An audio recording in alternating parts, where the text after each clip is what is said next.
My name is Ikra Paras and I am an NLP Master Practitioner and a student of Psychology. अस्सलाम वालेकुम। आज हम अपनी video series की next episode में बात करेंगे अटैचमेंट स्टाइल्स के बारे में और NLP आपको कैसे हेल्प कर सकती है अटैचमेंट स्टाइल को बेहतर करने में। तो अटैचमेंट स्टाइल होता क्या है, सबसे पहले हम ये डिस्कस करेंगे। अटैचमेंट स्टाइल बेसिकली वो तरीका है जिसके ज़रिए आप किसी दूसरे इंसान के साथ अपना कनेक्शन बनाते हैं, चाहे वो आपके पेरेंट्स हों, चाहे वो आपके बहन भाई हों, चाहे वो आपका पार्टनर हो।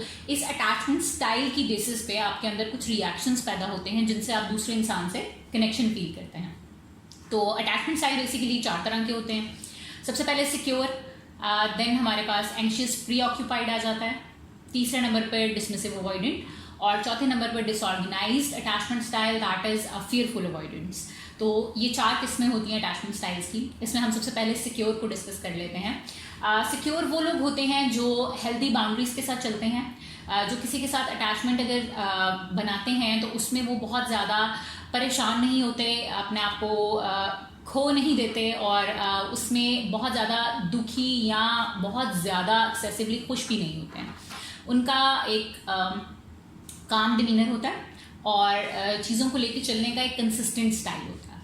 इसके बाद हमारे पास आ जाते हैं एंशियस प्री ऑक्यूपाइड लोग। इनके साथ इस तरह से होता है कि ये हर वक्त घबराहट में होते हैं, हर वक्त एक गम की कैफियत तारी रहती है। अगर कोई इंसान इनको अवेलेबल है और वैलिडेशन दे रहा है तो ये खुश हैं और इनकी ज़िंदगी स्टेबल है। लेकिन अगर कहीं से भी वैलिडेशन या कांस्टेंट रीअश्योरेंस यानी बार बार ये यकीन दिलाना कि वो इंसान आपके साथ है, ये चीज़ मिसिंग हो जाए तो ये लोग बहुत बुरी तरह से घबरा जाते हैं और बहुत ज़्यादा गमगीन हो जाते हैं, बहुत ज़्यादा रोने वाली कंडीशन हो जाती है इनकी, और ये उस इंसान को बहुत ज़्यादा परस्यू करेंगे या उससे बहुत ज़्यादा पूछने लग जाएंगे कि उनसे कोई गलती हो गई है या किस तरह से इस रिलेशनशिप को ये बेहतर कर सकते हैं।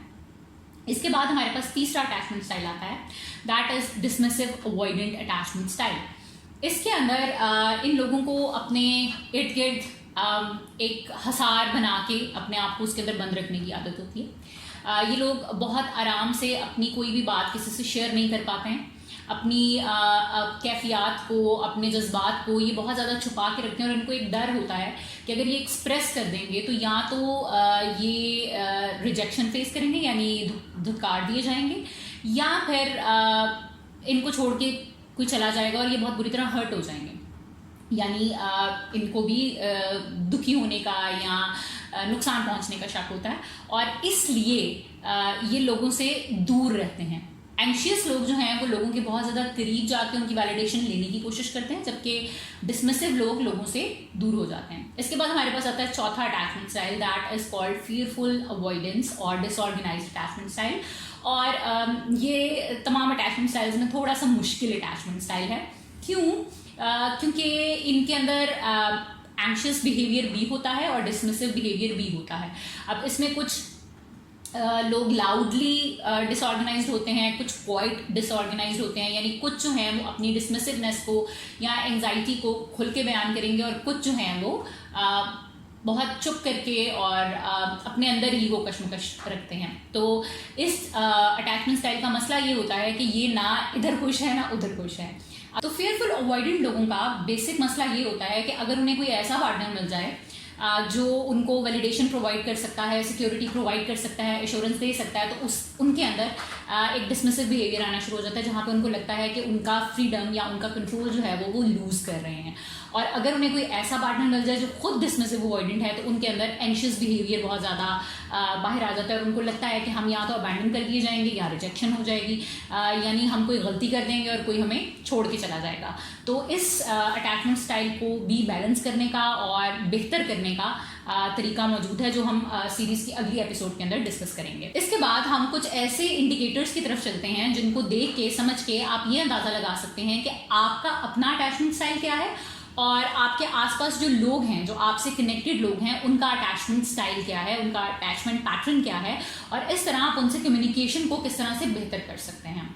तो यहाँ पे सबसे पहले तो हम सिक्योर अटैचमेंट स्टाइल को देख लेते हैं। अगर आप इनके मैसेजेस देखें तो ये लोग बहुत बैलेंस्ड सिंगल 2 लाइनर मैसेजेस आपको करेंगे, डेली चेक-इन्स हो जाएंगे, कोई अपडेट अबाउट देयर स्केड्यूल हो जाएगी, और अगर आप रिस्पॉन्ड नहीं करते हैं तो ये आपसे अगले दिन फॉलोअप ले लेंगे और आपसे पूछ लेंगे कि क्या इशू था, आपने रिस्पॉन्स नहीं किया।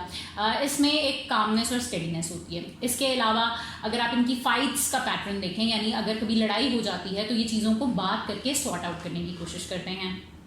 तीसरी चीज़, अगर आप इंटीमेसी का पैटर्न देखें, यानी ये अपने रिलेशनशिप्स या अपने पार्टनरशिप्स को कैसे हैंडल करते हैं, तो वहाँ पे भी ये बहुत ज़्यादा डिपेंडेंट नहीं होते और अपनी और सामने वाले की आज़ादी का और लाइफ गुजारने के जो भी तरीके इन्होंने आपस में डिसाइड किए होते हैं उसकी रिस्पेक्ट करते हैं और उनको फॉलो करते हैं। उसके अलावा एक चौथी चीज़ जो यहाँ पे होती है, इनकी बाउंड्रीज बहुत हेल्दी बाउंड्रीज होती हैं। अगर आप कोई भी ऐसा काम करते हैं जिनसे इनकी पर्सनालिटी को, इनकी शनाख्त को किसी किस्म का धचका लगता है, कोई प्रॉब्लम होती है, तो ये आपको बहुत अच्छी तरह से कम्युनिकेट करेंगे कि आपके इस काम से या आपके इस पैटर्न से मुझे प्रॉब्लम हुई है और आप अगर ये नहीं करेंगे तो हमारा रिलेशनशिप अच्छी तरह से चल सकता है। और इसी तरह अगर आपको इनसे कोई मसला है तो ये बहुत सुकून से सुनते हैं और आपके मसले को हल करने की कोशिश करते हैं। अब हम आ जाते हैं दूसरे अटैचमेंट स्टाइल की तरफ, दैट इज एंशियस प्रीऑक्यूपाइड।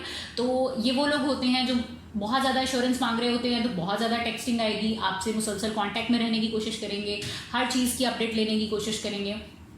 और अगर आप जवाब नहीं दे रहे हैं, ये गैप्स आ गए हैं, तो ये बहुत ज़्यादा परेशान हो जाएंगे कि इनसे कोई गलती हो गई है, कम्युनिकेशन के अंदर कोई मसला आ गया है या किसी भी किस्म का कोई प्रॉब्लम है जिसकी वजह से बात का जवाब नहीं मिल रहा। अगर आप इनके इंटीमेसी के पैटर्न देखेंगे तो ये बहुत ज़्यादा डिपेंडेंट लोग होते हैं। मैं एक वर्ड अक्सर आपने सुना होगा, door mat. It's not a healthy term, लेकिन इनके अटैचमेंट पैटर्न में ये चीज़ होती है कि ये बहुत सारी ज़्यादतियाँ और गलतियाँ और बातें अपने पार्टनर्स की बर्दाश्त करते हैं और दरगुजर करते जाते हैं, और इस वजह से इनके पार्टनर्स जो होते हैं ये इनकी बाउंड्रीज़ का भी ख्याल नहीं करते। तो हम यहाँ पे कहेंगे कि इनकी बाउंड्रीज़ बहुत ही लूज़ होती हैं, इन्होंने कोई हार्ड एंड फास्ट रूल्स नहीं बनाए होते हैं।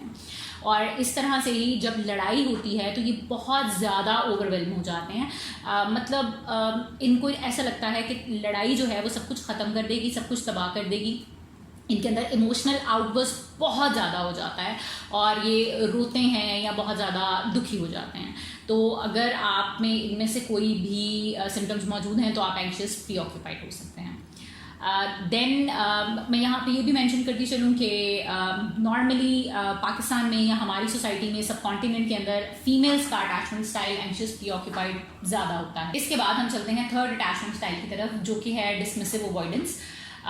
यहाँ पे जैसे मैंने पहले मेंशन किया कि ये अटैचमेंट स्टाइल बहुत ज़्यादा रिजिड बाउंड्रीज के साथ आता है। हम बाउंड्री से ही स्टार्ट कर लेते हैं। अगर आप टेक्सटिंग करते हैं तो आपको या तो सिंगल वर्ड या सिंगल लाइन रिस्पॉन्सेज मिलते हैं या रिस्पॉन्सेज में बहुत ज़्यादा गैप होता है। अगर आप ओवर कम्युनिकेट करने की कोशिश करेंगे तो आपको लगेगा कि पार्टनर जो है वो भाग गया है या वो शट डाउन हो गया है, उसकी तरफ से कम्युनिकेशन उतनी अच्छी तरह से नहीं की जा रही, अपनी इमोशंस, अपनी नीड्स को उस तरह से शेयर नहीं किया जा रहा जिस तरह से आप चाहते हैं कि वो आपसे करें और आप उनसे कर सकें। So this is a two way thing. अगर आप उनसे बहुत ज़्यादा वैलिडेशन मांगेंगे तो उस सूरत में भी वो आपकी इमोशंस को कैलिब्रेट नहीं कर सकते और आपको उस तरह की एश्योरेंस प्रोवाइड नहीं कर सकते जिस तरह की आप चाह रहे हैं। और अगर आप चाहेंगे कि वो अपनी बातें आपसे शेयर करें और ख़ुद ओपन हो इमोशनली, तो वहाँ पे भी उनको एक प्रॉब्लम फेस करनी पड़ेगी कि उनका सिस्टम उनको ये चीज़ अलार्मिंग दिखाएगा कि वो किसी पे डिपेंडेंट हो रहे हैं और अपनी नीड्स और अपनी चीज़ों को उस इंसान के साथ बहुत ज़्यादा शेयर कर रहे हैं। तो यहाँ पे आप बाउंड्रीज़ में देखेंगे कि उनकी बाउंड्रीज़ बहुत ज़्यादा रिजिड होती हैं। अगर कोई ज़रा सा भी प्रॉब्लम फेस करना पड़े या कोई ज़रा सा भी मसला उनको लगे कि आपकी तरफ से आ रहा है तो वो फ़ौरन शट डाउन हो जाएंगे और फ़ौरन ही कम्युनिकेशन जो है वो ख़त्म हो जाएगा। इसी तरह से यही चीज़ इंटीमेसी में भी हमने डिस्कस की कि ये पैटर्न उनकी तरफ से आता है कि उनको भागने की या दूर हटने की आदत होती है। सो इन लोगों को टैकल करने के लिए बेसिकली आपको पर्सनली बहुत ज़्यादा सिक्योर और समझदार होना ज़रूरी होता है और कम्युनिकेशन पैटर्न को इस तरह का रखना ज़रूरी होता है कि वो इस चीज़ को अपने ऊपर अटैक ना फील करें, बिकॉज इस अटैचमेंट स्टाइल में हर चीज़ एज एन अटैक परसीव की जा रही होती है। इसके बाद हमारे पास जो चौथा स्टाइल है दैट इज़ फेयरफुल अवॉइडेंट। और यहाँ पे जो फेयरफुल अवॉइडेंट्स होते हैं उनकी टेक्सटिंग या तो वो आपको बहुत ज़्यादा टेक्स्ट कर रहे होते हैं या एकदम से एक दिन बहुत अच्छी कम्युनिकेशन चल रही है और दूसरे दिन बिल्कुल शट डाउन हो जाएगी। इसके अलावा जो इंटीमेसी है उसमें भी यही होता है उनमें कि किसी दिन वो बहुत ज़्यादा ओपन अप हो रहे हैं, आपको अपने सारे प्रॉब्लम, सारे इश्यूज बता रहे हैं, आपके साथ बहुत ज़्यादा फीलिंग्स और कंसर्न्स शेयर कर रहे हैं, और फिर एकदम से वो गायब हो जाएंगे और उनको बिल्कुल पता नहीं होगा कि अब हम इस चीज़ को फर्दर कैसे लेके चलें, और वो बीच में एक गैप ले लेंगे जिसके बारे में आप बहुत कंसर्न होंगे कि एक इंसान मेरे साथ अभी तो ठीक था और अभी एकदम उसको क्या हो गया। इसी तरह जब लड़ाई होती है तो आप देखेंगे कि इन लोगों ने एक सर्टेन पैटर्न फॉलो करना होता है कि इनका इमोशनल आउटबर्स्ट बहुत ज़्यादा होगा और देन ये एज यूजुअल गायब हो जाएंगे, ये आपको नहीं प्रेजेंट मिलेंगे। यानी ये अपनी तमाम इमोशंस, तमाम गुस्सा, तमाम फ्रस्ट्रेशन निकाल के देन डिसअपेयर हो जाएंगे उस चीज़ पे अशेम्ड होके, या उस चीज़ के हवाले से एक रिजेक्शन या एक गिल्ट फील करके ये आपकी लाइफ से थोड़ी देर के लिए गायब हो जाएंगे। द फोर्थ थिंग इज कि इन लोगों की बाउंड्रीज बहुत ज़्यादा आप देखेंगे कि chaotic हैं, यानी कोई भी कंफर्म्ड बाउंड्री सेट नहीं है। किसी दिन ये आपको अलाउ कर देंगे कि आप किसी तरह से भी कम्युनिकेट कर लें, कोई भी बात कर लें, बहुत बड़ी बातों को भी इग्नोर कर देंगे। लेकिन देयर आर सर्टेन डेज जहाँ पे ये बहुत ज़्यादा रिजिड हो जाएंगे और आपकी किसी बहुत छोटी बात के ऊपर एक बहुत बड़ा इशू बना देंगे कि या आपने उनके ऊपर अटैक किया है, या आपने उनको रिजेक्ट किया है, या आपने उनकी फीलिंग्स को नहीं समझा। तो इन लोगों को भी समझना, या अगर आप इस तरह का स्टाइल रखते हैं तो आपको खुद की समझ आना भी बहुत ज़्यादा मुश्किल होता है। तो हम अगली एपिसोड्स में इन अटैचमेंट स्टाइल्स को NLP और कम्युनिकेशन के थ्रू अंडरस्टैंड करने की कोशिश करेंगे और हम ये देखेंगे कि हम इनको हील कैसे कर सकते हैं और अपने आप को बेहतर किस तरह से कर सकते हैं। Thank you so much.